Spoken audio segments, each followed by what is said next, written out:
மகாலட்சுமி மாதிரி இருக்கா. ஏண்டா வேண்டான்னு சொல்ற? அதெல்லாம் உங்களுக்கு சொன்னா புரியாதுமா. ஆண்டி, அவர்கிட்ட கொஞ்சம் தனியா பேசணும். போடா, போய் பேசு.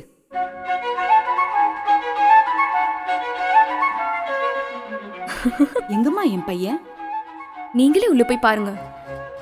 ஐயா, கட்டினா இந்த பொண்ணை தான் கட்டுவேன். அம்மா ப்ளீஸ்மா, இந்த பொண்ணை கல்யாணம் பண்ணி வச்சிருங்கம்மா. என்னம்மா பண்ண என் பையனை? குத்துட்டாமா.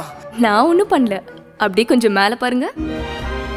இதுதான் புதுசா வந்திருக்கிற ஜென்னர் கம்பெனியோட AUX ஏர் கண்டிஷனர். இந்த 4D டெக்னாலஜி 4 பக்கமும் காத்து செலுத்தும். மற்றும் இந்த ஐஃபீல் டெக்னாலஜி ஒவ்வொருத்தரோட பாடி டெம்பரேச்சருக்கு ஏத்த மாதிரி குளிர்ச்சியை கொடுத்து இதயத்தை இதமாக்கிடும். என் மருமக சமத்தோ சமத்து. உன் மருமக சமத்து இல்ல, அந்த ஏசி தான் சமத்து. AUX air conditioner.